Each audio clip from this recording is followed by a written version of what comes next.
Buti lang mga ka-farmers, delay yung pagtanim namin ngayon ng gulay. Siguro kung nagkataon na nag-advance kami ng isang buwan sa pagtanim, sigurado na ah, talagang masisira talaga ng bagyo yung tanim namin. So tulad po nitong pipino, mababa pa lang. So nakaligtas po siya mga ka-farmers sa hangin at saka ulan. Sa sobrang lakas po ng hangin na dala po ng bagyong Inday.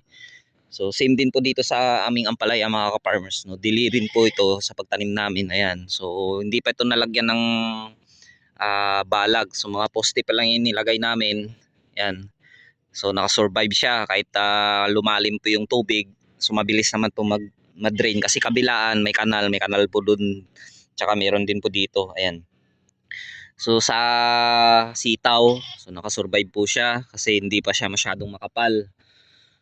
So meron mga konting na tanggal po ng mga puno ng pipino. So dahil sa sobrang lakas po ng hangin, kasi yung tama po ng hangin nasa lupa po mga farmers, di po tulad mga nakarang bagyo, sa taas po yung malakas na hangin. Ayan yung ampalaya namin, ano, mababa pa talaga yan siya mga farmers, ilang weeks pa lang yan. So dito sa aming tanim na sili, so medyo natumba po yung iba. At least nakakapit pa rin po yung puno niya. Yung gagawin na lang namin dyan mga ka-farmers ay dadagdagan po ng lupa at medyo ibangon ng konti. Ayan na, mga bata pa naman yan. So same din po dito sa aming tanim na talong, ay nakasurvive din siya mga ka-farmers. So salamat sa Diyos.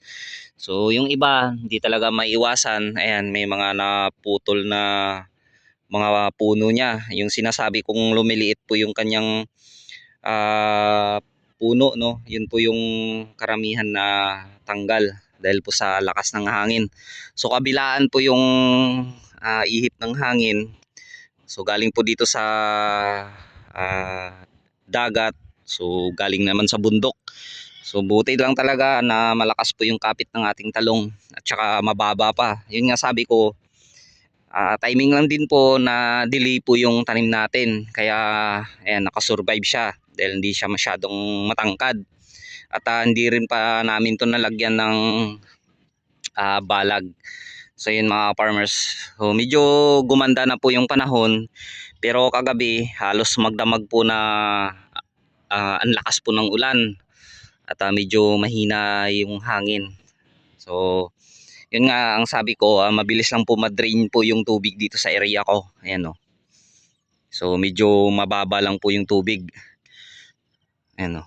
So talagang yan lang po yung papasalamat natin sa Diyos at hindi po masyadong na-damage yung ating mga tanim. So nagdadala na po yan ng bulaklak mga farmers yung tanim namin na Calixto F1. Ayan o. Yan, mayroon na po siyang bulaklak.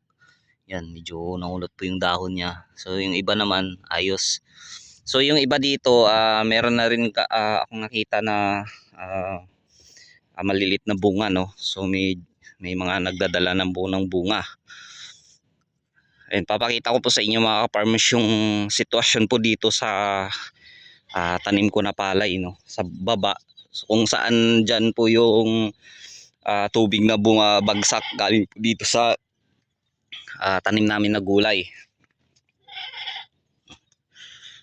So lubog po yung tanim namin na palay dahil mababa pa siya, hindi pa siya inabot ng isang buwan.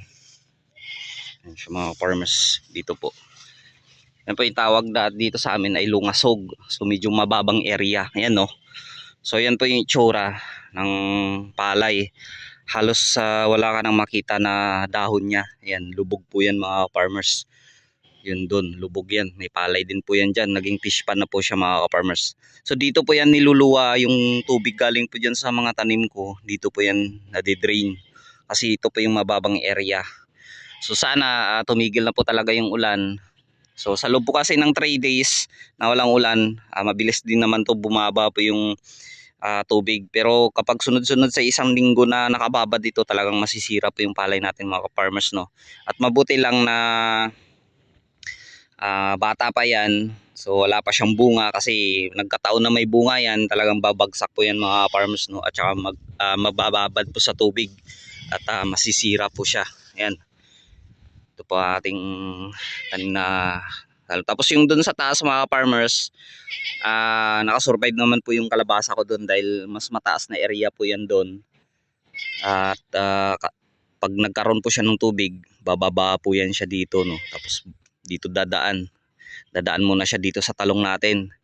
So buti lang talaga yung sit up ng plat namin dito sa tanim namin na talong. Mataas po yung plat mga farmers, kaya yun, nakasurvive po talaga.